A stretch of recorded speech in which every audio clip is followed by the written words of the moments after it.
Hey guys, welcome back to my channel.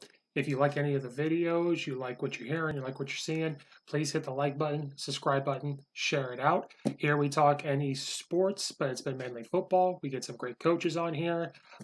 Anybody that wants to come on and talk some ball, you guys got an offensive play you like, offense you just want to talk about, defense, a drill, anything unique you do, or if it's just as simple as ever and you want to come on here and present or talk, please reach out. I love talking ball. I love meeting people and building these relationships. I'm having fun.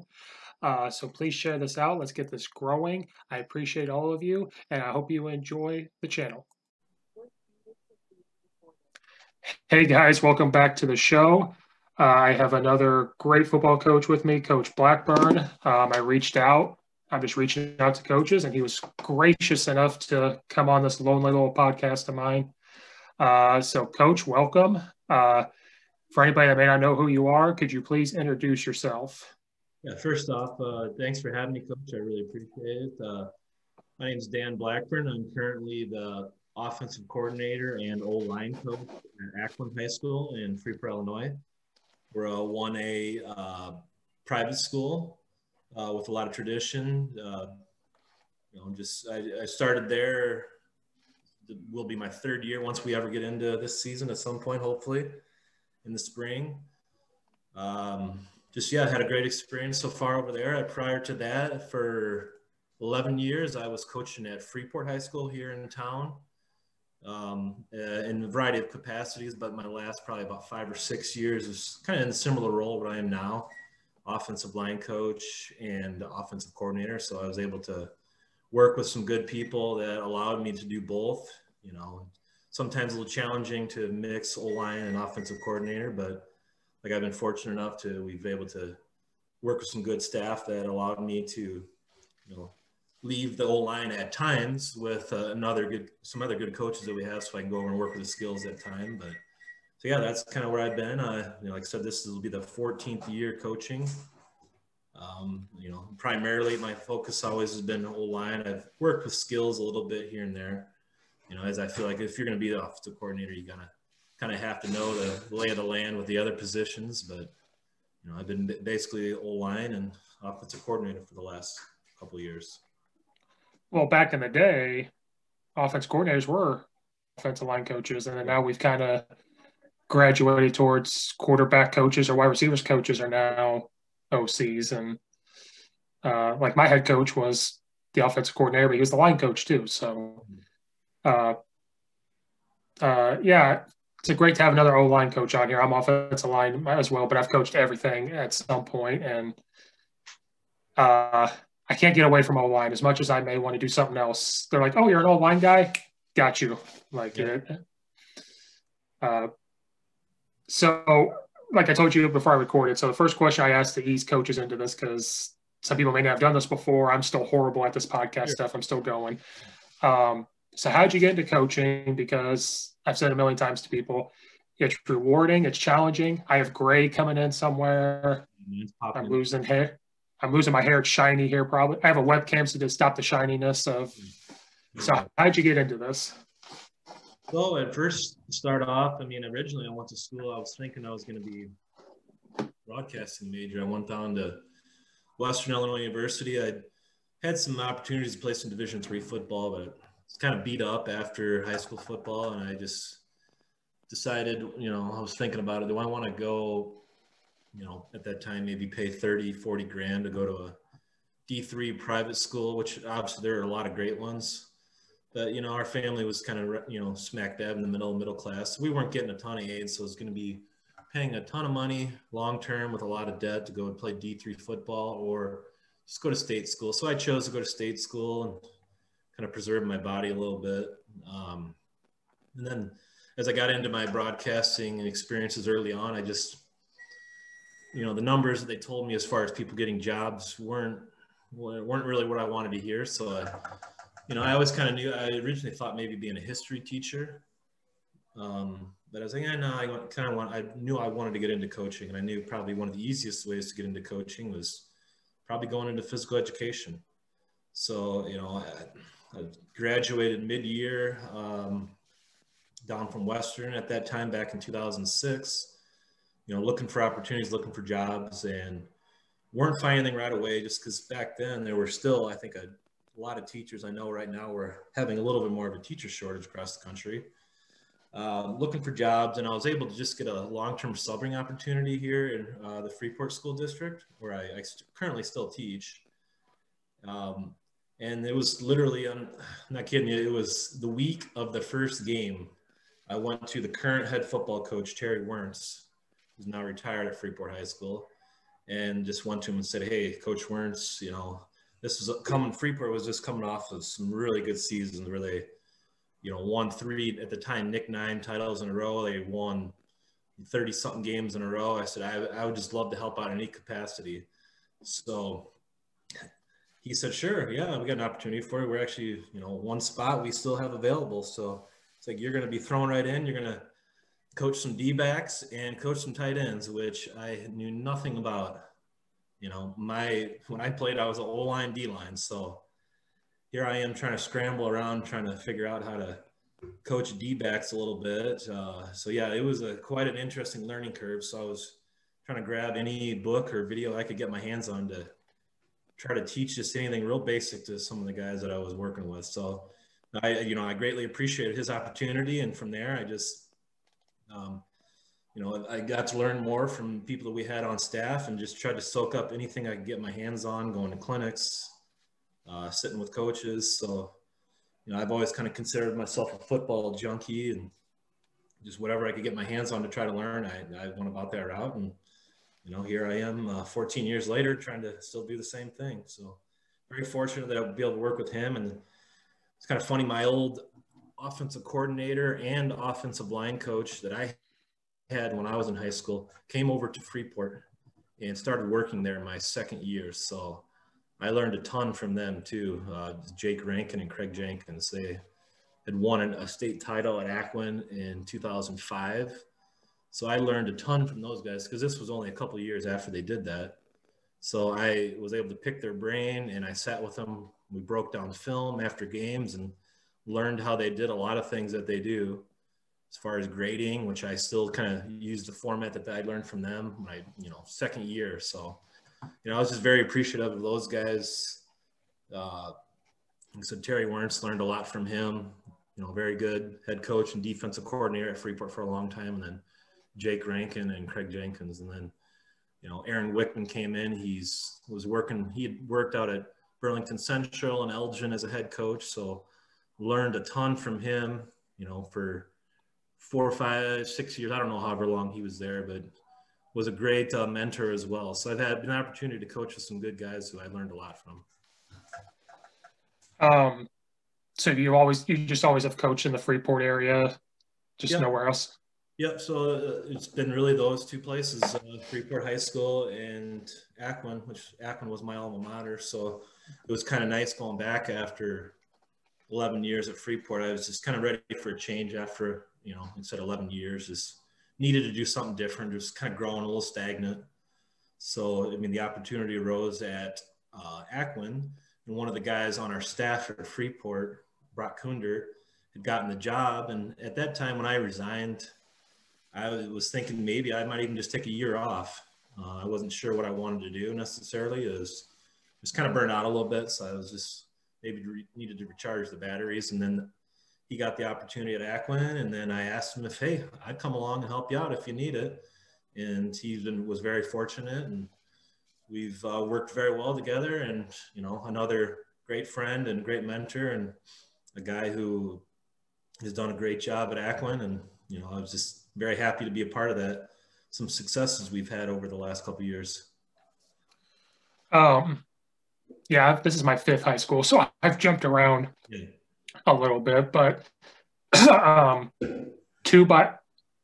they're all been by choice. It's always been a step up, if that makes sense. Like, I was at East Aurora last year, and I did not want to leave. That was a sick moment.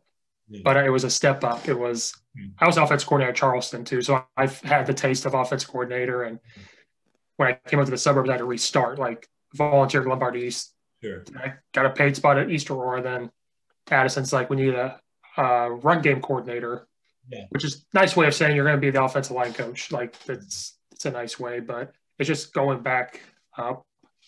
Because some people go, five high schools, you suck or whatever. Like, no, I was never fired. I could put that up there as looking for a good fit.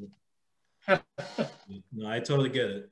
I was fortunate, I guess it would have been my third year into coaching. I was basically thrusted right into that offensive, maybe it was fourth year. Fourth year in, I was given the keys to the offense as the offensive coordinator.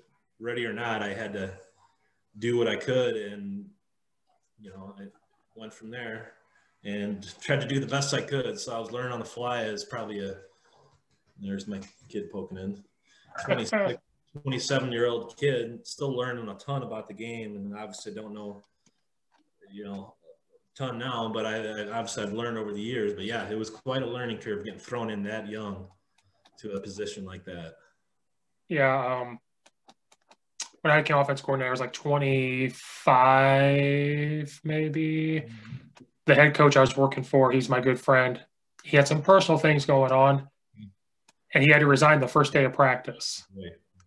And so the D coordinator became the head coach, and I was the guy that knew the offense behind the head coach. And they looked at me and said, "Steve, here you go." I said, "Okay." So we had practice. Mm-hmm. We really didn't do a lot of team. I sat in the office until nighttime. Like, what are we going to do? Like, I'm 25 years old, and my playbook, we went from here and started to do this. And that's a long story. But yeah, you just adapt to it. You just coach, and mm-hmm. That's all you can do. And I a part of me wishes I was never an offense coordinator that young, because now that's what I want, and that's what I think about. But I learned how not to do things as well. Yeah, no, that's definitely one thing I would say. Those things that I was trying to do maybe when I was 26, I don't even know how old I was, 26, I would say 27, are not necessarily the things I'm doing now at 36. So I've definitely learned a lot, and I said, wow, what was I doing back then? I needed to scrap that and get back to more doing the basics of things, So quite the learning curve, no doubt. Right. So when you got into coaching, is that what you want to do, is be an offense coordinator? Yeah, I'm not really sure if I want to be a head coach. I see some of these things that head coaches go through, and, it might be a goal. Just kind of where I'm at, I guess, more with my family and personally. I mean, I can give a good amount as a head or an offensive coordinator, but I'm not sure time-wise right now if being a head coach or even attempting to do that would be a great option. I mean, it may be when my kids get a little older. They're 11 and 8 right now, so at ages where I probably can't be away as much as a head coach should be. So, I mean, I kind of like that role because sometimes, just as the offensive coordinator, you don't have to involve yourself with all the things sometimes that aren't even related to football. I feel like I get to focus more on football in my role than if I was the head coach. You got to worry about a lot of other things that sometimes have nothing to do with football at all. So I do kind of appreciate being in that role. So yeah, I want to be a head football coach, but then the more this goes on, the more I'm like, oh, I like being, when I was OC, I liked it. Or I'm the run game coordinator, so I just worry about installing the run, and I'm not going to call the run plays, but I'm going to tell them, like, this is here. And a part of me is like, I don't, especially during COVID year, like, I don't have to worry about.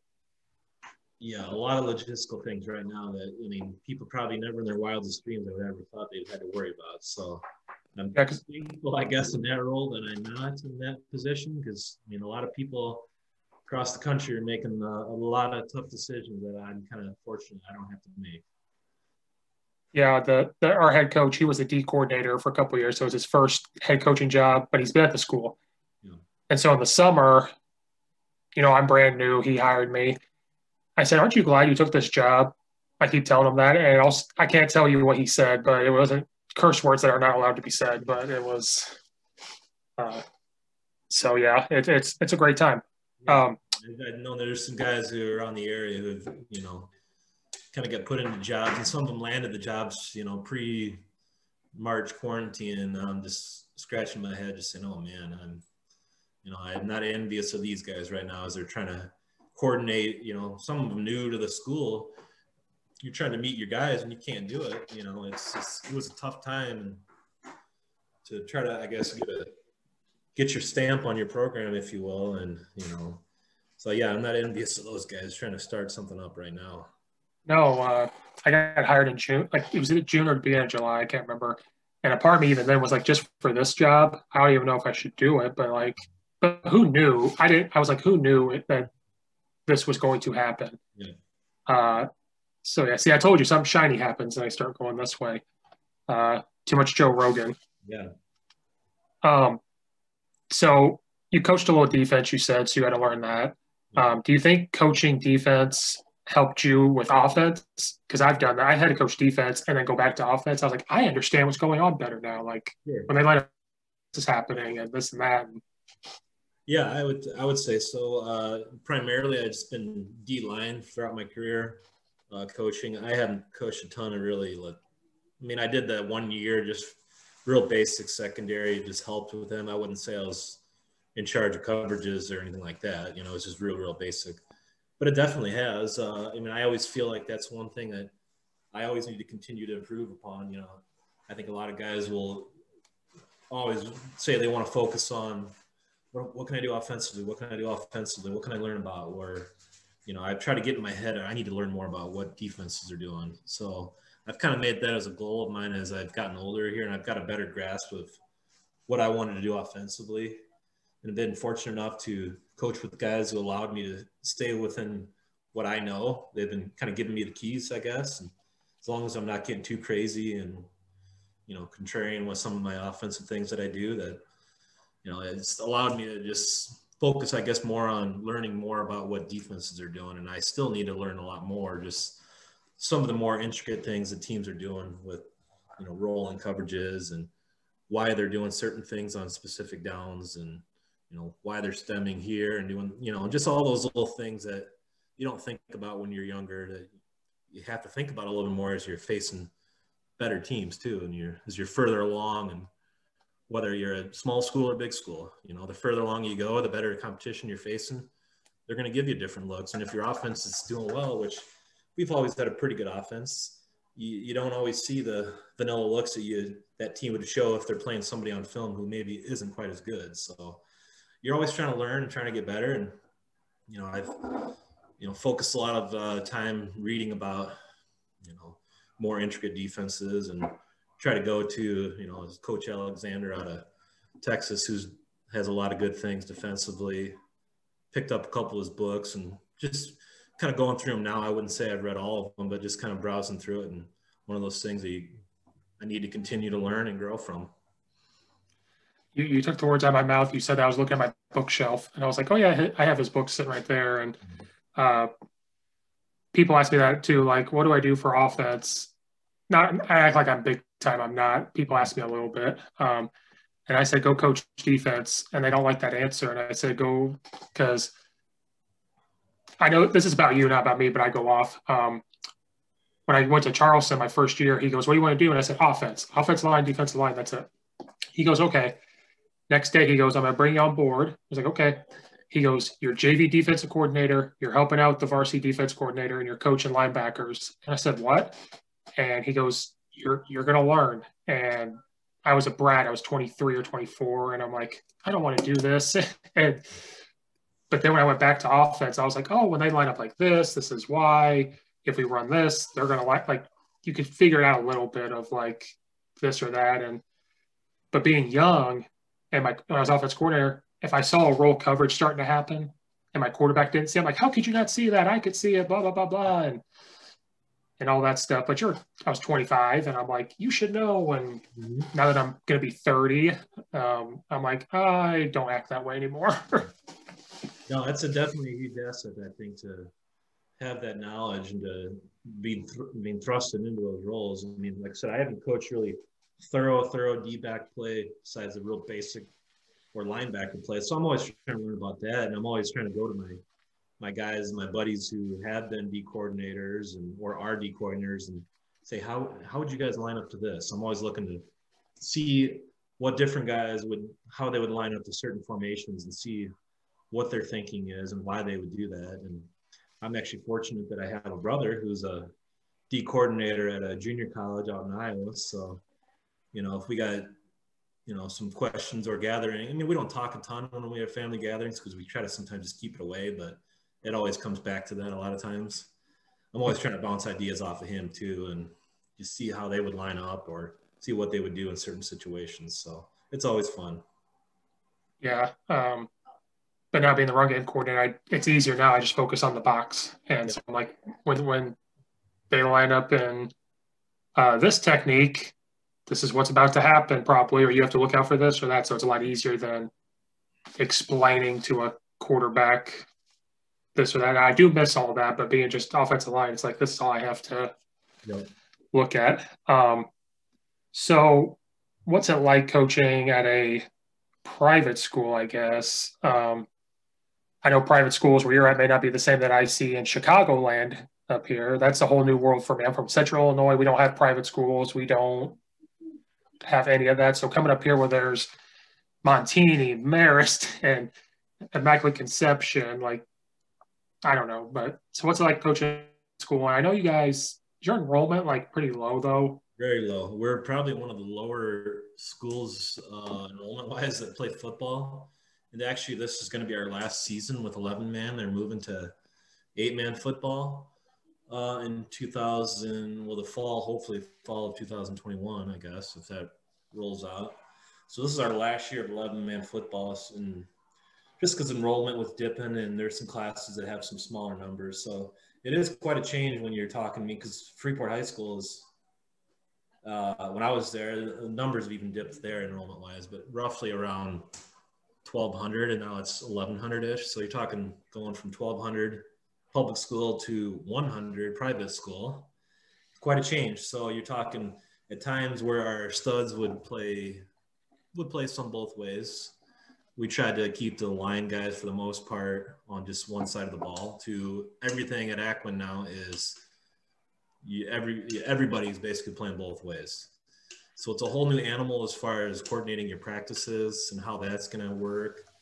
I've always would love to maybe do some up-tempo things, but never really gotten into it full blown because those same guys that were maybe running up and down the field with going no huddle, some higher speeds are the same guys we're rolling right back out there on defense. So we've kind of stayed away from that. We'll do some situational things, but coordinating practices with lower numbers. So obviously we don't always get the best looks for our scout teams because we're typically using our, freshmen and sophomores. So we got to kind of lay off a little bit. We don't want to beat up the guys too much, the lower levels. So it's probably not nearly as intense as maybe what your scout team may look at if we were at a 5A school and we were playing 6 and 7A schools at Freeport as compared to your 1A schools. So practice is different.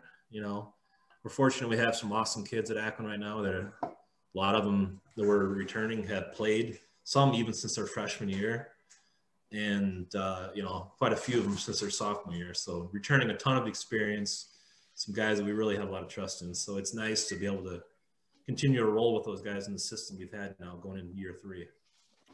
So what do you think about going to 8-man? That's kind of interesting to go to. Yeah. Yeah, so who knows? I mean, I don't know what future's going to hold for anybody, what that's going to look like for, I really don't know much about it. So, I mean, all we're really trying to think about right now is just do whatever we can for this group that we have right now, the seniors of, going to finish their last year with 11-man, and said a lot of them have been playing since their sophomore year, and 2 of them have been playing since their freshman year and contributed significantly actually as freshmen in the playoffs. So we're just trying to focus on those guys and not worry about what the future may hold with that. As a program, we'll think about that when that time comes, but just trying to make the best of it for this last season of 11-man. That's a good answer for my horrible question. That was just me thinking out loud. That's okay.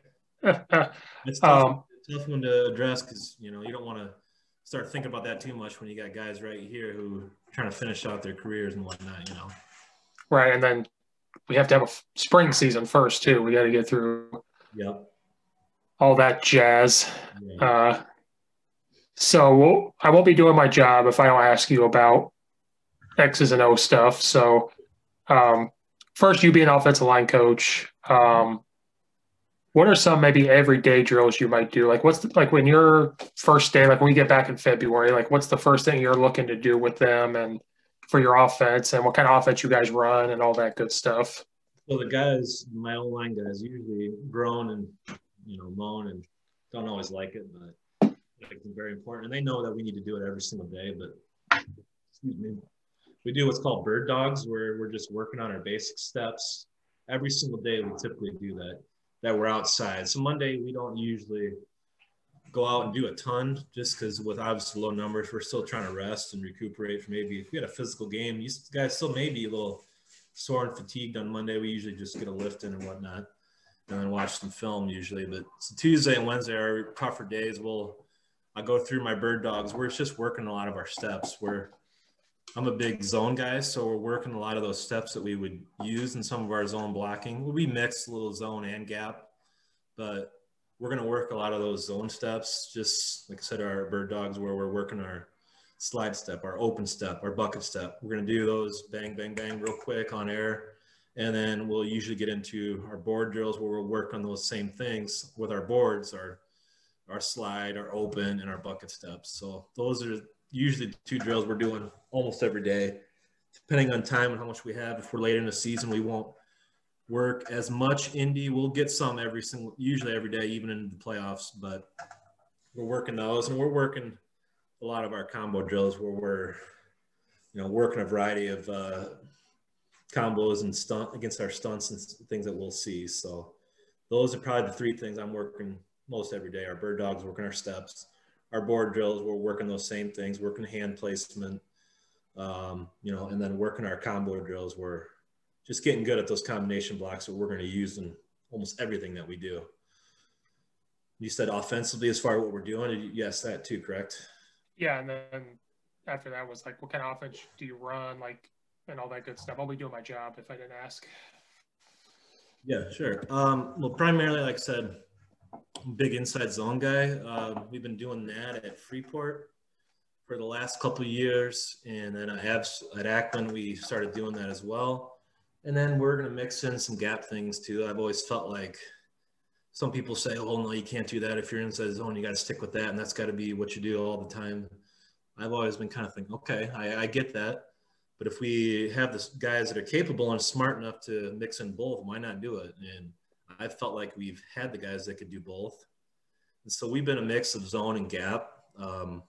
We've been fortunate at Freeport too. We had some good athletic quarterbacks, and we got an athletic quarterback at Aquin where we need to read guys. So we're always trying to eliminate guys from the box and take advantage of guys who creep in the box by reading people. So, I mean, there's zone read, power read, our GT stuff that we're reading, whatever you want to call it, counter things. We're reading people quite a bit. So we're a mix of zone and gap.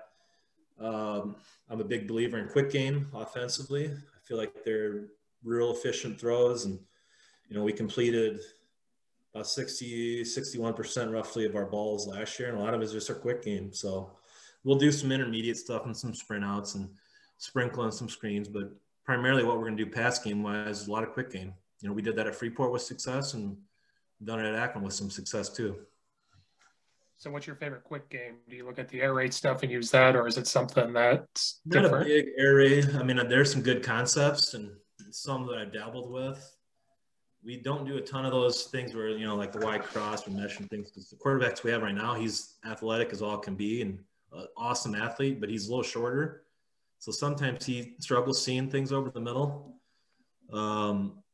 My favorite one that we do is probably just a real basic hitch seam.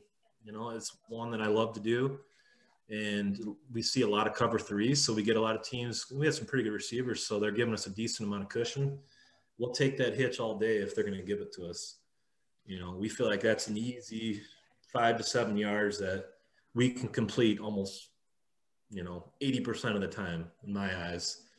We practice the heck out of that, and we're good at that. And we work on our read drills in our pass game and our breakdowns of who we're reading on those specific quick game routes, and the quarterbacks are picking those things up, and I think we do a pretty good job of completing that. I love that, and I love just a basic slant bubble as well. So now we have specific quick game routes that we do against odd coverages, and some other ones we do against even coverages. So against a lot of the odd coverages, I love the hitch seam and I love the slant bubble. Yeah, Lombard East, we ran stick from air raid, like double slants, hitch, whatever. It worked beautifully. And then we kind of put in 6. Our 6 was if the corner is 6 yards off of you, you're running a hitch. If he's anywhere within like 3 yards of you, you're going to stutter step and then run a go. And then we got to the point, and then our receivers could tell, like, if your hands were down, you're running a hitch because you're coming back. If they're up, you're telling the quarterback that's where you're going. It's very simple. And then whoever says you can't run zone and gap schemes you can. We did that at Lombard East, did at East Aurora. Like, we ran inside zone, and next play we ran power. Like, and power read was our bread and butter. And that's what we're going to at Addison is power and power read. That,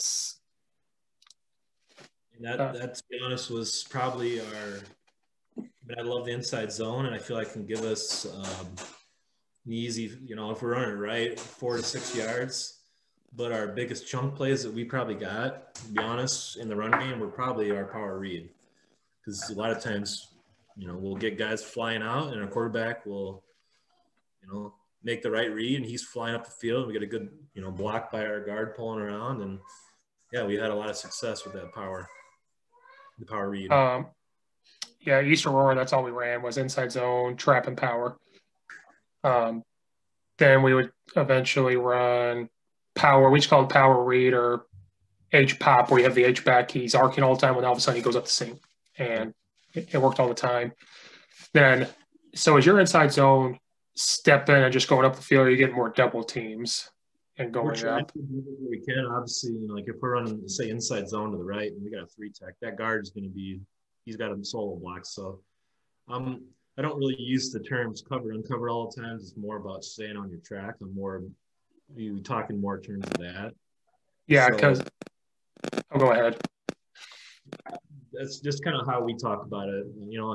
There's no right or wrong answer. You can get things done with whatever verbiage I guess you use, but we talk more in terms of your track and your angles that you're staying on, and talking about blocking our gaps necessarily, not always talking about guys. When we first struggled with early on, when we were seeing some of these 3 stacks back, 10 years ago, and guys were all confused, it was all about chasing guys around, and we finally got a little more solid on our rules and talked about just staying on your track and things. Those things started to make more sense. So, we're trying to get our double teams, but obviously the fronts and things that people are in, or if they, stunt to, are going to, obviously going to change a little bit, but we're always trying to get doubles, talking about our guys with checking near hip and things like that. If a guy goes away, then bam, we're leaving and going second level, things like that. So.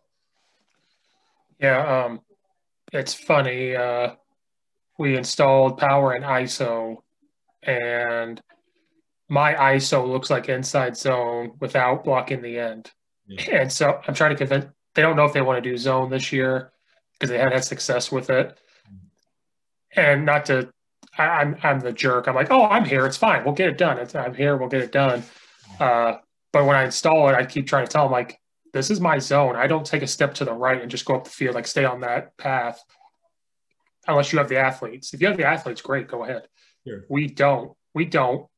And I did it at East Aurora, so we double teamed, and I figured out how to do it. I don't use uncovered. I'm like on or down, like or away, and that's it. Like if it's on or away, and that's it. So now I'm slowly getting them to go like, oh, that's all it is. I'm like, yeah, we just don't block the end. We're okay. Yeah, whatever you can get. To me, in my world, it's all about whatever we can do to make it simple for the kids so they understand it. I can talk about all these awesome things and use these great terms and buzzwords and this and that, but at the end of the day, if the kids don't understand it, then that's on me, and I need to find a way to simplify it. So I think I've done a decent job of getting our kids to understand it, and we try to rep it enough where it just becomes, monotonous for them, and it's just pounded in their head where they know exactly what they need to do. So that's what we're trying to do. Does it always work? Heck no, but we're doing our best to try to keep it simple for them. Yeah, because at Lombard East, we were big inside zone and trap, but we didn't want to do power read. So we figured out, which Ohio State does this, and I think Ohio State stole it from us. So I'm going to say that till if we're like everybody's blocking inside zone left except for the right tackle, he's arc releasing, and we're reading the end, and we can hand it off or whatever and do that. And then if that middle backer is giving us problems, we'll put the running back to that side, motion a guy. Now he's going, and the running back is another blocker. And I brought that over to East Aurora too. I was like, this is just another tweak of inside zone. And that's why I love inside zone, because you can do things like that. Now, pin and pull is a little more complicated. I don't know if I could coach that, but getting kids to learn it, especially like at a smaller school or when you're brand new, like I'm brand new, like go that way. So, yeah, I mean, I've looked at those things, and we've dabbled with it a little bit, but it's just, it didn't work too well for us. So we just kind of scrapped those things. I mean, you always kind of, the mad scientist, and when you're the OC, you try to think of different ways to skin a cat. And at the end of the day, it's like, okay, that's not working. Let's ditch it. Wasn't working. Kids didn't quite get it. So I'm not going to try to, force them to do these things just because I want to do it because it looks cool. We've got to get them to understand, just like I said, the basics, and go from there. So dabbled with a lot of those things, but at the end of the day, we're just hanging our hat usually on inside zone and some of the basic gap scheme things where we can read people. Well, what's good about if you ever decide to try to do that with inside zone, it's not like you have to get rid of inside zone. It's just, we can't do. And that's why inside zone, you can dabble with it. And if they get it, great. If they don't, we still have inside zone, so we're still good. And that's why when we did that, they picked up on it pretty quick. And so we were like, there's our outside run, because we didn't want to do wide zone. So like, there's our outside run. But we were a big trap team, big trap and stuff, so we didn't. But sometimes you had to do that. And yeah, for sure. Yeah. So I'm taking a lot. Go ahead. Oh, no, go ahead. Go ahead. We dabble with some of the tactics. We always still like it. Real basic elementary play, but still one of those things. If you feel like you can take advantage of a guy inside who's maybe being a little too aggressive and running upfield a little bit too much, it's there for the taking. So, we'll do a little of that stuff too. Well, you guys are pretty successful, though, so you guys can do. Yeah, we've been blessed. We've been spoiled here the last, I guess 2 years. We were a young squad in 2018. We're still trying to learn how to win. We finished 4-5, but we returned a lot of those same guys in 2019, and we're able to just roll and get on a good winning streak last year. And, we ran into a buzzsaw in Lena Winslow, which in the state quarterfinals, which arguably might have been one of the better teams, 1, 2, or 3A, in my opinion.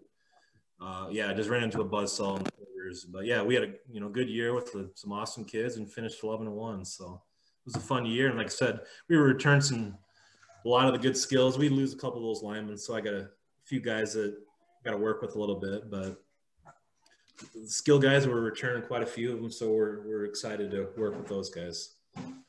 Yeah, Lombard East in 2018, that was the best team I ever been a part of. We went 9-0. Then we won the first playoff game, 10-0. And you want to talk about a buzzsaw? East St. Louis comes to town second round, and we ended up being 10-1 after that. It was, as you want to talk about frustrating, they brought 6 or 7 every time. Every time. They played cover 0. Yeah. I'm 6'5". Me and their corner and safety look eye to eye to each other, and I said, yeah, this is going to happen. There's some stuff, no doubt. I mean, I guess it's kind of same Phillips a couple years ago. I think they were playing maybe, who was it? Team out of Central Illinois in the state title game, 5A. I think it was 5A. Rochester?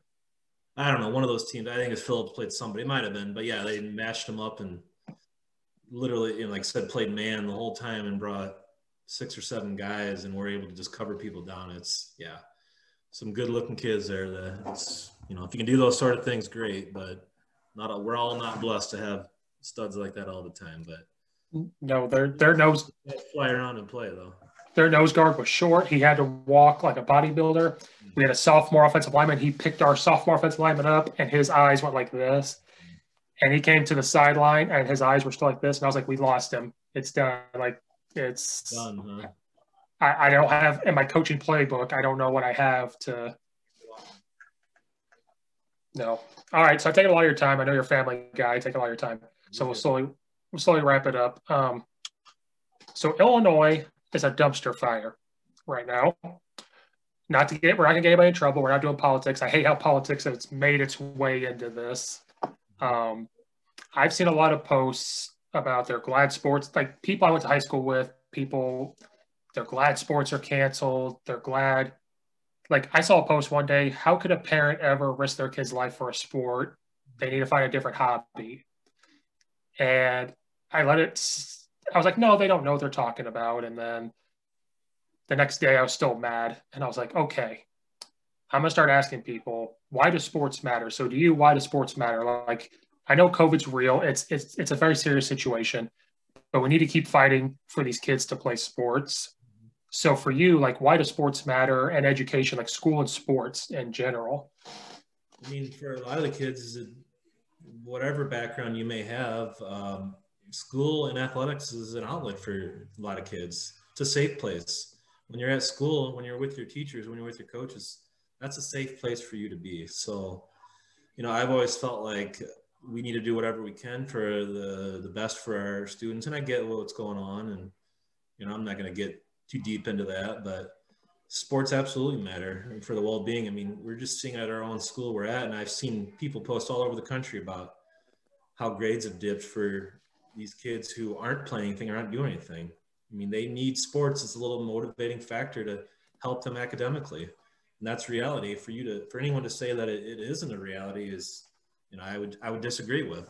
Kids who are in their activities, sports, it could be, it doesn't even have to be football, anything. They're typically doing better than out of season. We saw it for years at Freeport when we'd always try to keep tabs on our kids all the time and see what they were doing. But when it wasn't in season, some of the kids, it would be a struggle to keep their grades up and keep them where they needed to be. So, I mean, just the mental well-being of these kids is very important. And I think athletics provide an awesome avenue for that. So, I hope we can get back to that point where, a lot of these sports that aren't being played right now are an option for kids. So, hopefully we can get back into basketball for our student athletes in Illinois and, make it happen for them, because I feel like a lot of these kids need it. And you hear about these stories of, the depression and mental illnesses and abuse going on in the homes. And I'm sure it's not a fabrication. A lot of these kids go to school for structure. They're not always given that structure at home, sadly, So I just feel like we need to get back to some of those things for kids to give them a better opportunity. I agree. And it looks like a battle because saw a report right before this that basketball's going to get moved to the spring. And that's not an IHSA decision. That's the big boss saying that. And so there's a big battle going on. And yeah, it's going to get ugly, I think, from just the last couple of days have come out with a lot of differing views and things. So who knows what's going to happen? All we can do is just hope that kids get an opportunity to, to participate in the things that they love to do. So, I mean, it's going to probably be ugly here over the next couple months. Yeah, I will say good for the IHSA to finally put their foot down and say, okay, like it took them long enough. I try not to criticize what I don't know and what I can't do, but I'm so glad it happened and just to fight for it. I'm not saying that if we don't play, we don't play. It's a shame, but if we fight for it and we're trying, that's all I care about is. Yeah, just they're thinking about what's best for kids right now, and, obviously people come out with all the different facts and figures and science or whatever else. But, from what I've seen so far from different things that have been published, it seems like sports aren't really transmitting a ton of illnesses right now. So maybe that's not the case and those numbers are wrong, but it sure seems like coaches are doing whatever they can to keep kids safe, practicing the proper, protocol that the state has laid out. People are wearing their masks, they're distancing, they're sanitizing, they're doing what they need to do because they want to play sports. So, I think they'll always continue to do that. Coaches aren't going to just neglect these things and blow it off and jeopardize these things for the kids. I mean, we're not about that. So I think the coaches will continue to do whatever we can to do whatever's best for the kids. Yeah. How was I going to say this? We're not going to put those kids in danger. So whatever cleaning, whatever safety, I mean, we already did it in the summer. The couple of times we got to be around in the contact days, like we wore the mask, we social distance. If we were together, the mask were on. We put their stuff 6 feet apart. On the field, they were 6 yards apart. We didn't do 6, we did 6 yards. And we're not going to put them in a situation. No doubt. And we didn't even put our pads on. I mean, we put a helmet on and that was it. So we didn't even bother with shoulder pads or anything like that. It was just helmet. And, we took care of what we needed to do and we eliminated the gear and everything else. It was just literally helmet. And we went through a lot of just basic drills and we were able to do that in the summer successfully and done a little bit. And we're going to do something a little bit tomorrow to wrap up as the contact period ends tomorrow, I believe. So we're going to wrap up just a little bit tomorrow and just give our kids something to get excited about, hopefully, and, hopefully continue to go in the right direction here. Yeah, we got shut down last Thursday. Okay. The numbers went up in DuPage County, so unfortunately they said pause it, and then Monday rolled around. I'll wrap up with this fun. It's kind of funny to me. So Monday rolls around, and I haven't heard anything. So I text the coach. So are we going today? And he goes, well, I haven't been told yes, but I haven't been told no either. And I said, so I'll see you this evening. We'll ask for this later. Like, the kids love it to see their faces. Like, they just want to be there. Like, even if they're getting yelled at, they don't care. They're just like, okay. Like, they just want to be there. And to be a part of something, they love that structure, whether they want to admit it or not. The kids love the structure. They love doing something with their peers, whether it's spaced out or not. They don't care. They just love to be out there participating. So that's what it's all about at the end of the day. Trying to help these kids and give them life lessons. That's what athletics are all about, and football especially. Life lessons that they can carry with them for the rest of their lives here. So. Yep. Well, Coach, I appreciate all your time. I appreciate you doing this. Absolutely. I appreciate you having me on. It's been fun. Yeah, if you ever want to come back, let me know. I'm all about talking it. Yeah, I love talking ball. I don't care who it is. And, if anybody ever wants to hear, what my dumb, crazy brain has to say, and I'll be happy to talk and happy to listen to anybody that wants to tell me anything about the game. So I love it. Yeah, this is free therapy is what I call it. Yeah, I need it. Well, thank you. Anybody out there listening, thanks so much. Everyone stay safe so we can get back to normal. Yep. And I'll see you guys next time.